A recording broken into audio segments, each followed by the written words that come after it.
데살로니가전서 4장 1절부터 8절까지 말씀으로 우리를 깨끗하게 하셨다, 이 제목으로 하나님 말씀을 함께 나눕니다. 경주에 가면, 이 대구에서 가까운 좋은 관광지 아닙니까? 경주에 가면 많은 관광지가 있는데 그 중에 동궁과 월지라는 관광지가 있습니다. 예전에는 그곳을 안압지라고 불렀는데 이름이 바뀌었죠. 지금은 동궁과 월지라고 부릅니다.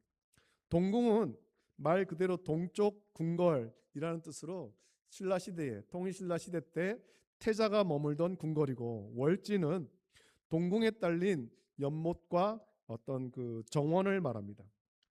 월지는 달이 비치는 연못이라는 뜻처럼 궁궐 안에 있는 정원 연못인데, 이제 우리나라가 여러 가지 이제 국보를 발굴하면서 경주를 발굴할 때 1970년대에 동궁과 월지를 발굴을 시작했습니다. 여기에 유물이 안 나올 줄 알았는데 굉장히 많이 나왔습니다. 얼마나 나왔냐면 무려 3만 점의 유물이 나왔습니다. 그래서 통일신라 시대에 화려했던 문화를 알게 한 곳이 동궁과 월지예요. 뭐 연못이니까 거기에 무슨 그 기와 조각이나 혹은 뭐 도자기 몇 품 나오겠지라고 생각했는데 아니요, 굉장히 많은 것이 나왔습니다. 금은 보장품이 굉장히 많이 나왔죠. 월지에서 통일신라의 그 어떤 유물을 발굴할 때 이걸 어떻게 발굴했나 보니까 먼저 연못에 물을 다 뺐습니다. 임시 배수로를 만들고 펌프로 물을 퍼냈습니다. 바닥이 드러날 때까지 계속 퍼낸 거예요. 그 과정에서, 물을 퍼내는 과정에서 벌써 도자기 조각과 유물이 하나씩 둘씩 막 나오기 시작했죠. 드디어 물을 완전히 뺀 후에 바닥에 진흙이잖아요. 연못 바닥, 그 질퍽한 그곳에 일정 구역으로 나누어서 거기를 발굴하는데 몇 센티미터 단위로 아주 조각조각 나누어서 세밀하게 발굴했습니다. 진흙을 제거하면서. 놀랍게도 그 진흙 속에, 그 월지 연못 그 진흙 속에 어떤 유기물이 잘 보존되어 있었습니다. 그냥 보면 그냥 진흙 덩어리로밖에 보이지 않았지만 그것을 물로 씻어내고 씻어내서 오염물을 씻어내니까 화려한 금속 공예품, 토기와 청자, 서역과 교류한 증거로 그 시대에 우리나라에서 만들지도 못하던 유리잔이 나오기도 했습니다. 역사적으로 가치 있는 유물이 무려 3만 점이나 나온 거예요. 금 세공품이 나왔는데 오늘날의 기술로도 만들기 어렵다고 하는 굉장히 아름다운 유물이 많이 나왔습니다. 진흙이 묻고 오염물이 묻은 채로 연못 아래에 그냥 묻혀 있었다면 그 가치를 우리는 알 수가 없었을 겁니다. 하지만 진흙을 씻고 오염물을 다 씻어내자 그것들의 가치는 역사적으로 아주 값진 것이 되었습니다. 금은 그 보물이기 때문에 그 금속으로서의 가치도 있지만 역사적 유물로서 그것은 굉장한 가치가 드러나게 됐죠. 이거 같은 얘기인데 제가 어느 날 이제 차를 운전하고 가다가 라디오에서 나오는 클래식 방송을 들은 일이 있었습니다. 그때 그 방송에서는 아주 유명한 작곡가죠. 바로크 시대의 작곡가인 안토니오 비발디가 작곡한 사계가 흘러나오고 있었습니다. 이제 2월 말이 되어서 라디오에서는 봄을 준비하면서 사계 가운데 봄을 막 틀어주는 거예요. 음악이 끝난 후에 라디오 DJ가 이 비발디의 사계에 관한 일화를 들려주는데, 이 작품은 비발디가 활발히 활동하던 1725년에 출판되었고 처음에는 인기가 있었습니다. 처음에는 사람들이 참 좋은 음악이다 들었지만 음악의 어떤 분위기가 바뀐 겁니다. 시대가 바뀌죠. 바로크 시대에서 고전주의로 넘어가면서 사람들이 유행이 바뀐, 유행에 처진 이 비발디의 사계를 더는 듣지 않게 되었습니다. 결국에 안토니오 비발디는 1741년 세상을 떠나면서 이제 150년 가까이 비발디의 사계, 이 유명한 작품이 사람들의 기억 속에서 잊혀진 겁니다. 더는 찾지 않는 음악, 더는 듣지 않는 음악. 그래서 그 악보조차도 어디에 있는지 찾지 못할 정도가 되어버렸죠. 그러다가 1920년 이탈리아의 토리노라고 하는 동네에 있는 한 수도원과 도서관에서 비발디의 방대한 악보가 막 무더기로 발견되었고 그 안에 사계의 원본도 발견됐습니다. 한 군데서 발견된 것이 아니고 반반씩 나뉘어 있었습니다. 그래서 그 악보를 찾던 사람이 한 군데서 절반을 발견하고 이 나머지 반도 찾아야 되겠는데 어디에 있는가 하다가 이제 그 결국에는 찾게 되었죠. 그리고는 1950년대 이후에 사람들이 이 클래식에 대한 이제 조예가 깊어지면서 바로크 음악을 원래 스타일로 다시 연주하려는 움직임이 일어나면서 비발디의 사계라는 아름다운 음악을 지금 우리가 듣게 된 겁니다. 수도원과 도서관에 먼지가 쌓인 채로 있었다면 그 아름다운 음악은 사람들의 기억에서 완전히 잊혔을 겁니다. 음악사에서, 클래식 음악사에서 비발디의 사계는 1700년대만 잠깐 연주되다가 이후에는 찾지 않는, 그리고 그런 음악이 있는지조차도 알 수 없는 그런 음악이 되었겠죠. 하지만 수도원과 그 도서관에 먼지 묻힌 채로 있던 그 악보, 먼지를 털어내고 다시 그 악보대로 연주되었을 때 그 음악의 진가가 드러난 겁니다. 그래서 여러분 클래식 그 어떤 그 음악 라디오나 방송을 들으면 봄이 되면 어김없이 들려주는 음악이 비발디의 사계 가운데 봄입니다. 굉장히 활기찬 역동적인 그런 음악이죠. 우리는 오늘 하나님의 거룩한 부르심 앞에 서 있습니다. 성경은 하나님의 위대한 구원 계획을 우리에게 아주 장엄하게 선포합니다. 우리가 오늘 이 자리에 앉아 예배하고 예수 그리스도를 주라 고백하는 것은 결코 우연이나 우리의 결단만으로 이루어진 것이 아닙니다. 제가 지난주에 말씀을 나누었고, 지난주에는 오전에, 오늘은 오후에 이 말씀을 나누는데, 이어서 이제 우리의 사역까지 말씀에 몇 주간에 걸쳐서 좀 나누려고 합니다. 허물과 죄로 죽은 우리였지만 하나님께서 창세전에 우리를 예정하셨고 택하셨고 부르셨고 깨끗하게 하시고 우리에게 사역을 주신 겁니다. 사명을 주신 것입니다. 그 말씀을 좀 묵상하려고 합니다. 우리가 지난 시간에 말씀을 함께 나누었듯이 하나님께서는 창세 전에 그리스도 안에서 저와 여러분들을 이미 택하신 겁니다. 이미 우리를 택하신 겁니다. 우리가 깨닫지도 못한 그때에 하나님은 우리를 택하신 거예요. 세상이 만들어지기도 전, 우리가 존재하기 전에 하나님께서는 하나님의 주권적 사랑으로 저와 여러분을 택하셨습니다. 이것이 하나님의 예정입니다. 할렐루야. 하나님의 예정으로 우리가 예수 그리스도를 구주로 믿는 거예요. 우리가 주일이 되어서 교회에 나와서 예배하는 것, 이게 얼마나 큰 은혜입니까? 놀라운 은혜입니까? 우리의 발로 걸어 나온 것 같지만 그렇지 않다라는 겁니다. 하나님께서 택하셔서 우리를 불러주신 거예요. 거룩한 주일 우리의 이름을 부르시고 예배 자리로 초청하셔서 우리가 이 자리에 나와 하나님을 예배하는 것입니다. 할렐루야. 그리고 하나님께서 그 창세전에 우리를 택하셨고 때가 되어 우리를 부르신 것입니다. 우리가 모태신앙으로 태어났던 혹은 누군가를 통해서 복음을 들었던 하나님께서 우리를 부르시죠. 이것을 우리는 하나님의 효력 있는 부르심, 그래서 지난 주일날 후회 없는 부르심, 하나님의 후회 없는 부르심이라고 말씀을 나눴습니다. 성령 하나님께서는 복음의 말씀을 통해서 우리의 다친 마음을 여시고 죽었던 영혼을 살리셔서 예수 그리스도가 나의 구주이심을 믿게 하신 것입니다. 여러분, 우리가 이 믿음은 예수 그리스도를 나의 구주로 믿는 것 우리의 의지로 안 됩니다. 우리의 의지로 안 되는 거예요. 옆에서 아무리 예수님 구주로 믿어라, 믿는다고 고백해라 얘기해도 안 돼요. 성령께서 그 입술을 열어주시는 겁니다. 마음을 열어주시고 입술을 열어주시고 예수 그리스도를 나의 구주로 시인하게 하시는 것입니다. 이 믿음은 하나님께서 선물로 주시는 거잖아요. 택한 자녀에게 선물로 주시는 것.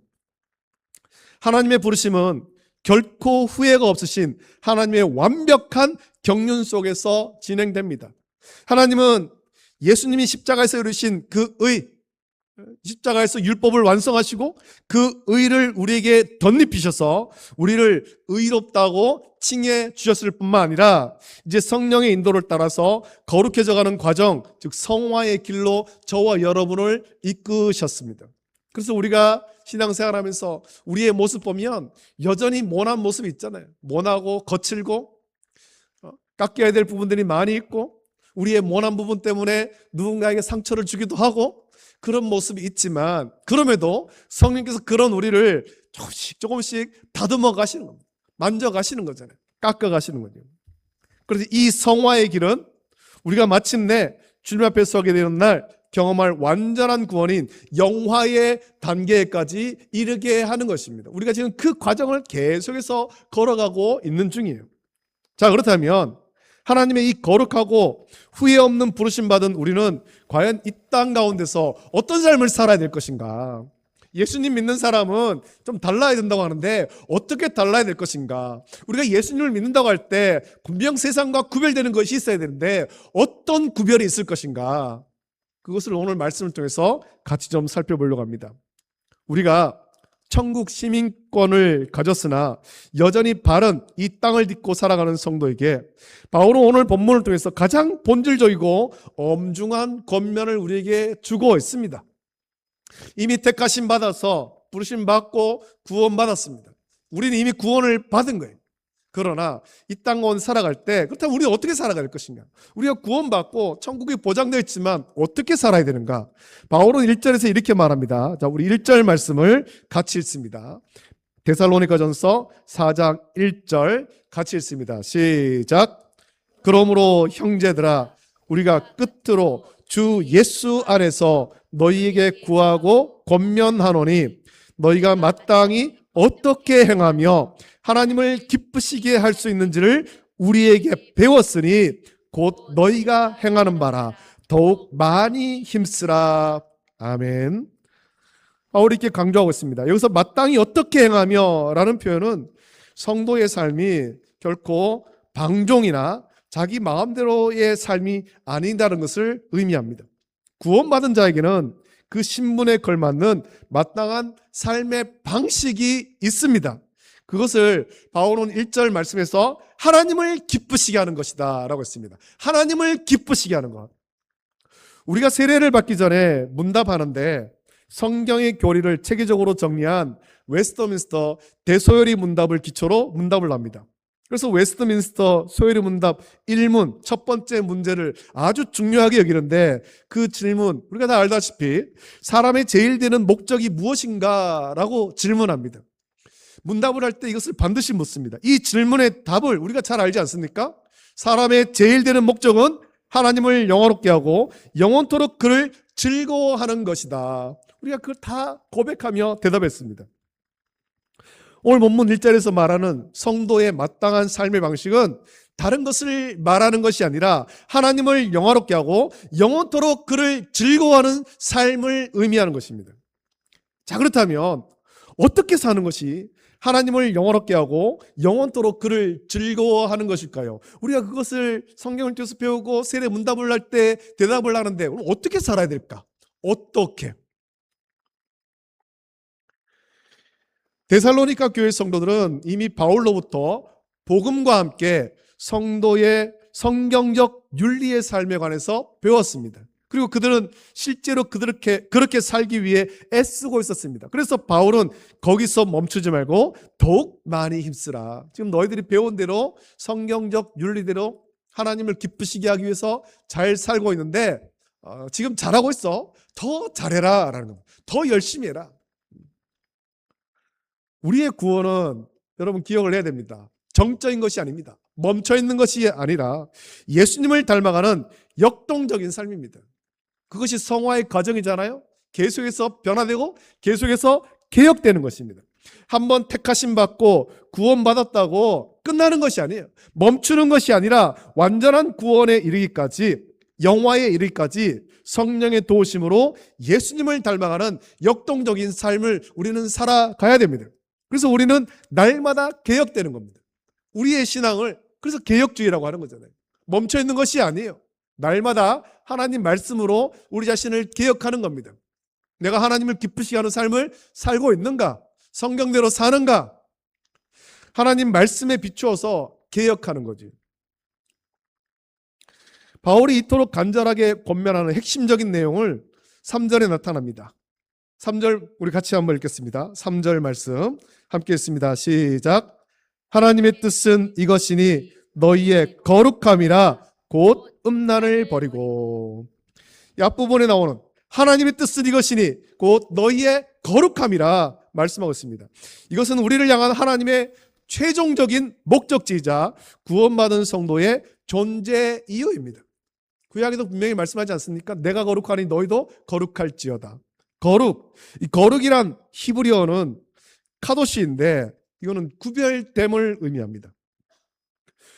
하나님은 저와 여러분들을 이 세상 가운데 거룩한 자녀로 불렀습니다. 그래서 우리를 부르는 명칭이 성도잖아요. 거룩한 무리. 거룩한 무리. 우리가 세상과 섞이지 않고 세상의 가치관에서 분리되어 하나님의 소유가 되는 것을 의미합니다. 저와 여러분들이 이 땅 가운데 살아가고 있지만 세상 가운데서 많은 사람들과 어울려 일을 하고 세상의 어떤 그 삶을 살아갑니다만 우리가 분명히 기억해야 될 것은 저와 여러분의 소속입니다. 저와 여러분의 소속은 이 땅이 아니라 저 하나님 나라입니다. 하나님 나라. 우리는 하나님의 소유가 되었습니다. 그래서 우리는 거룩한 삶을 살아야 되죠. 우리가 성화되는 과정, 거룩하게 변화되는 과정은 결국 우리 안에 계신 성령의 인도하심에 온전히 복종하며 하나님의 거룩하심을 닮아가는 과정입니다. 내가 거룩하니 너희도 거룩할지어다 라고 레위기에서 말씀하신 하나님의 명령은 구약시대의 이스라엘 자손뿐만 아니라 오늘을 사는 우리에게도 똑같이 적용되는 절대적인 진리, 그 원리인 것입니다. 저와 여러분들이 하나님의 거룩하심을 본받아서 거룩한 삶을 살아가야 돼요. 우리의 생각과 우리의 말과 우리의 행동이, 우리의 성품이 거룩하게 변화되어야 한다는 겁니다. 당시 데살로니가의 역사적 문화적 배경을 살펴보면 바울이 왜 이토록 거룩함과 또 이어서 성적인 순결을 강조했는지 그 이유가 명확해집니다. 데살로니카라는 도시는 당시 로마 제국 내에서도 아주 번창한 그런 항구 도시였고, 그렇다 보니까 그 도시에는 다양한 문화와 종교가 막 뒤섞여 있었습니다. 특히 이곳에는 그리스의 신이죠, 디오니소스 축제와 같은 이방 신전의 어떤 그 제의가 만연했습니다. 거기에 그 도시의 높은 곳에 디오니소스의 어떤 그 신전이 있고 거기에서 그 디오니소스를 위한 어떤 축제가 있고 제사가 있었다는 겁니다. 당시에 헬라 로마 사회의 그 문화에서 성적 부도덕은 죄가 아니었습니다. 그 시대에 헬라 로마 사회에서는 그것을 죄로 삼지 않았다라는 겁니다. 성적으로 아주 어떻게 보면 너무 자유분방했던 거예요. 그래서 베소 화산의 폭발로 멸망해버린 도시, 발군된 폼페이 같은 데를 보면 역사적 유물로 그것이 화산재에 뒤덮여서 그 모습이 잘 보존되어 있는데 거기에 가면 성적인 어떤 타락한 모습을 너무 많이 발견하게 되는 겁니다. 또 그리스의 어떤 철학자들도 보면은 이 자신들의 지식을 후대에 전할 때 이 전하면서 젊은 청년들, 젊은 남자 청년들을 제자로 삼는 거예요. 근데 그냥 단순히 스승과 제자의 관계가 아니고 이 관계가 서로 어떤 그 연인의 관계로까지 발전하는 겁니다. 그 시대는 그랬습니다. 그래서 성적으로 아주 타락했고 우리가 볼 때는 타락했는데 그것이 그 시대에는 그것이 죄로 삼지 않았다라는 겁니다. 타락했다고 여기지 않았다라는 겁니다. 그리고 오히려 신전에서 디오니소스 그 신전에서의 음행은 이 종교적 행위로 간주되었죠. 그 신전에서 일하는 어떤 여사제들과 어떤 일반 도시민들이 성적으로 어떤 행위를 하는 것이 이것이 종교적 행위로 강조된 겁니다. 육체의 쾌락을 쫓는 것은 지극히 당연한 인간의 본능으로 여긴 겁니다. 이런 환경 속에서 갓 이제 회심한 이제 예수 그리스도를 믿은 성도들은 예수님을 믿으면서도 여전히 세상의 타락한 문화적 관습에 노출되어 있었고 육체의 정욕을 따라 살고 싶은 유혹을 끊임없이 받고 있었던 것입니다. 데살로니카라고 하는 도시, 다른 도시도 마찬가지입니다만 고린도도 그렇고 에베소도 그렇고 이방 문화가 여전히 있는 그 가운데 성도들이 살고 있는 거예요. 예수님 믿지 않는 다른 사람들은 그런 문화가 전혀 거리낌이 없지만 성경을 통해서 배운 성도의 어떤 성경적 윤리는 그것이 아니라는 거죠. 바울은 이런 문화적 배경 속에서 그리스도인들이 세상 사람들과 어떻게 달라야 하는지를 구체적으로 제시합니다. 그래서 4절, 5절 말씀 보면 바울은 이렇게 말합니다. 각각 거룩함과 존귀함으로 자기의 아내 대할 줄을 알고 하나님을 모르는 이방인과 같이 세욕을 따르지 말고 라고 명령하고 있습니다. 오늘 4장에서는 성적인 순결에 대해서 참 많이 강조하고 있죠. 여기서 자기 아내를 대할 줄을 알고 라는 대목은 원어상으로 보면 자신의 그릇을 지킬 줄 알고 그런 의미로 해석됩니다. 자신의 그릇, 다른 의미로는 자신의 몸을 지킬 줄 알고 이렇게 해석되죠.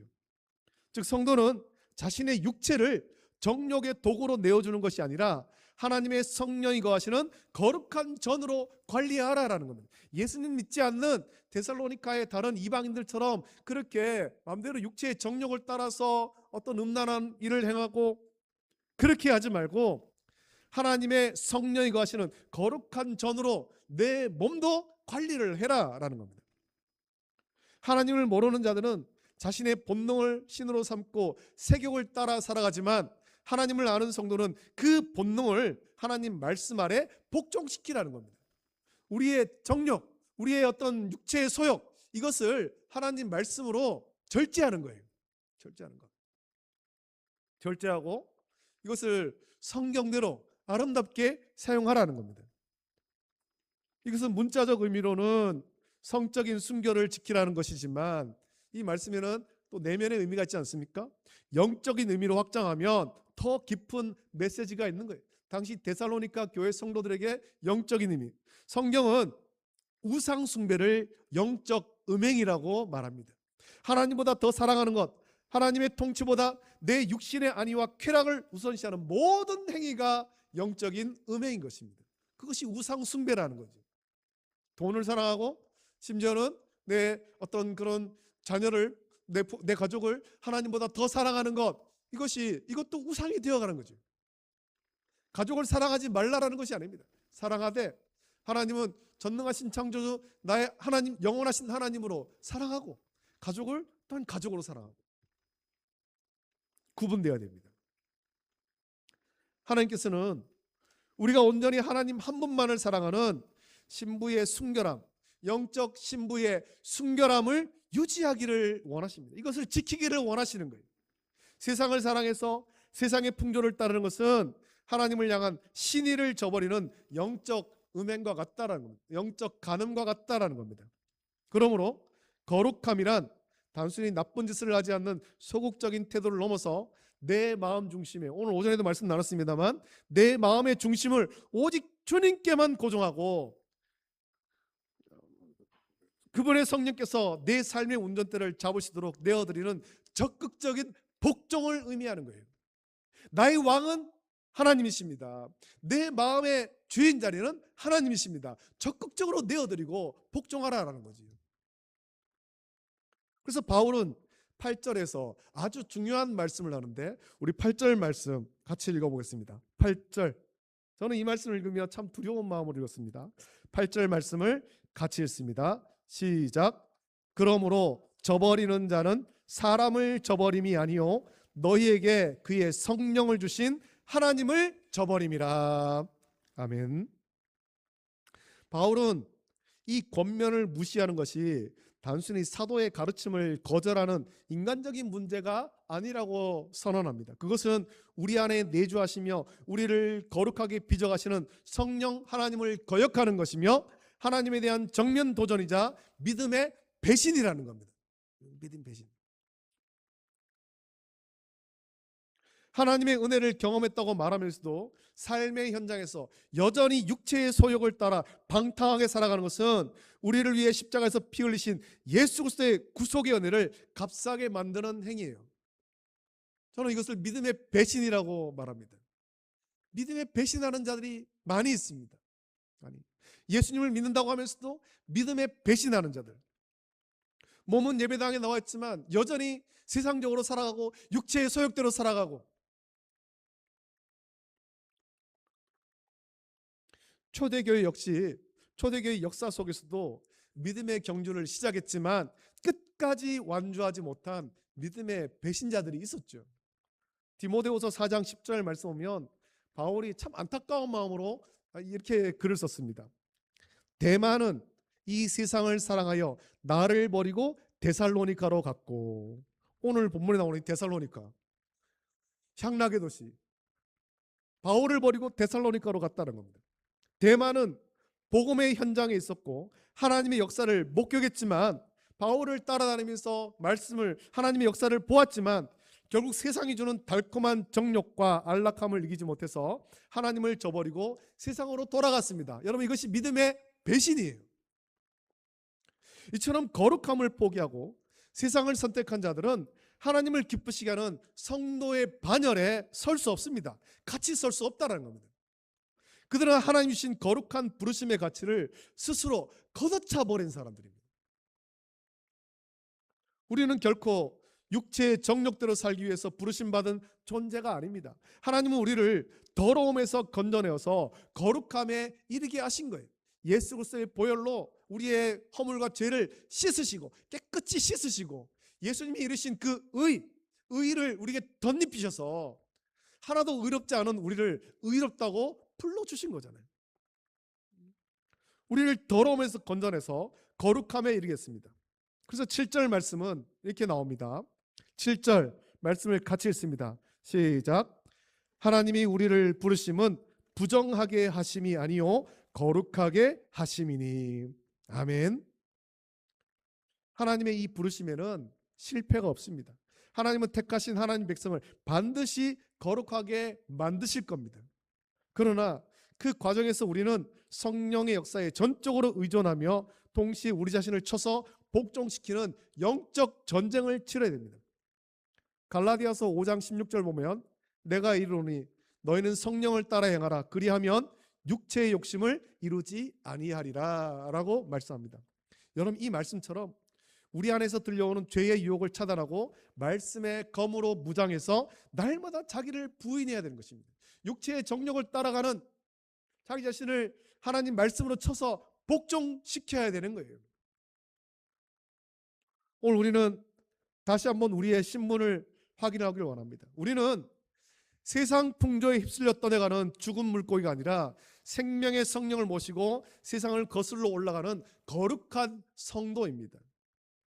여러분, 이 땅의 삶은 영원하지 않습니다. 우리가 장차 마주할 영화로운 하나님 나라를 소망한다면 오늘 이 자리에서 거룩함의 열매를 우리는 맺어가야 됩니다. 육신의 정욕과 안목의 정욕과 이생의 자랑은 다 지나가는 겁니다.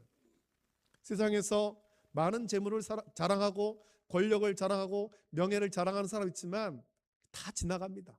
영원하지 않습니다. 그러나 하나님의 말씀, 하나님의 뜻을 행하는 자는 영원히 서는 것입니다. 할렐루야. 하나님의 후회 없는 부르심 받은 자로서 이제는 영적 음란의 잠에서 깨어날 때입니다. 나를 깨끗하게 하신 예수님의 보혈을 의지하여서 우리의 삶의 모든 영역, 가정과 직장, 그리고 아무도 보지 않는 은밀한 장소에서도 하나님이 기뻐하시는 거룩한 산 제물로 살아가야 됩니다. 성령의 세밀한 음성에 귀를 기울이며 내 욕심이 아니라 하나님의 영광을 위해서 하나님을 기뻐하며 내 몸과 마음을 드리기를 원합니다. 하나님께서는 거룩하게 살고자 몸부림치는 하나님의 자녀들을 절대 외면하지 않으시고 성령의 능력으로 붙들어 주시는 거예요. 하나님의 후회 없는 부르심 받고 거룩한 하나님 자녀가 되었습니다. 우리를 빛나지 못하게 하는 더러운 죄의 오염물, 영적인 음란과 육체의 정욕대로 사는 욕심을 버리고 예수 그리스도의 보혈로 깨끗하게 씻어서 보석처럼 빛나는 거룩한 성도로 살아가는 저와 여러분 되시기를 예수님의 이름으로 축복합니다. 우리 시간에 함께 찬양합시다. 나 주님의 기쁨 되기 원하네. 우리가 이 찬양을 부르면서 말씀을 묵상하십시오. 하나님이 우리를 부르신 그 부르심, 우리를 부정하려 하는 것이 아니고 우리를 거룩하게 하심, 우리를 깨끗하게 하시고 우리를 빛나게 하기 위해서 우리를 부르셨어요. 그 부르심대로 우리가 하나님의 기쁨 되기를 원합니다. 그저 학습 문답, 세례 문답할 때 그냥 그렇게 상투적으로 대답하는 것이 아니라 정말 하나님의 영광을 위해서 하나님을 기뻐하며 살아가는 삶이 되길 원합니다. 고백하면서 이 찬양 같이 부르고 기도하겠습니다.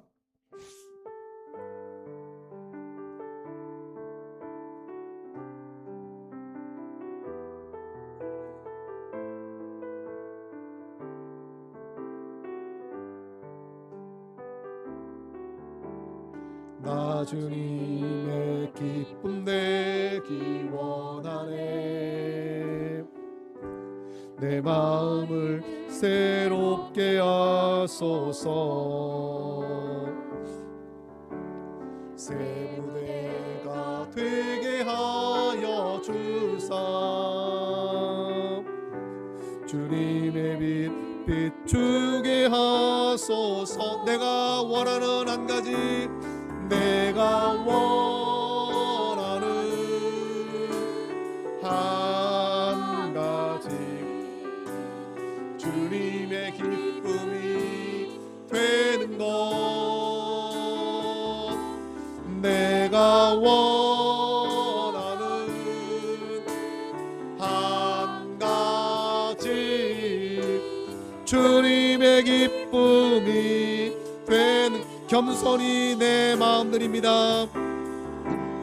겸손히 내 마음 드립니다. 나의 모든 것 받으소서.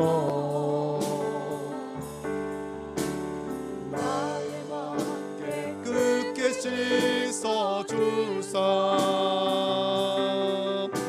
주의 길로 행하게 하옵소서. 고백합니다. 내가 원하는 한 가지, 내가 원하는 한 가지, 주님의 기쁨이 되는 것. 내가 원하는 한 가지, 주님의 기쁨이 되는 것. 이제 우리 말씀을 묵상하시면서 같이 기도하길 원합니다.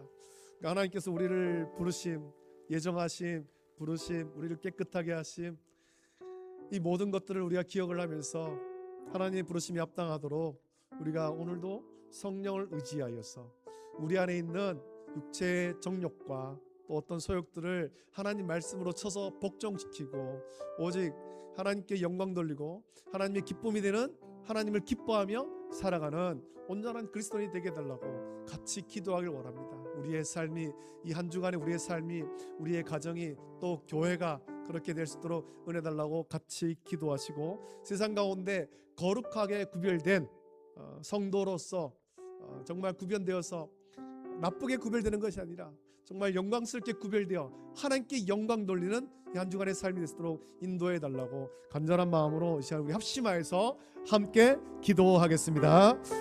거룩하신 아버지 하나님, 사랑과 은혜를 감사합니다. 오늘도 우리를 주의 전에 인도하시고 하나님 말씀을 들려주심을 감사드립니다.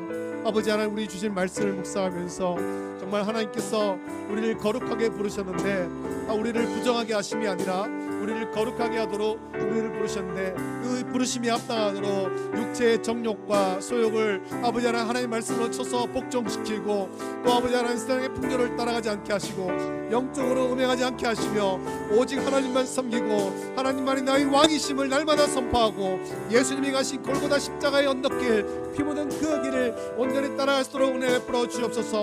우리의 소속은 땅 가운데 있는 것이 아니라 영원한 하나님 나라에 있음을 고백하면서 하나님의 부르신 거룩한 자녀로서 아버지 하나님을 되게 하여 주시기를 원하고, 우리의 구별된 삶을 통하여서 세상이 하나님을 깨달아 알게 하시고 하나님께 온전히스도록 은혜를 베풀어 주시옵소서.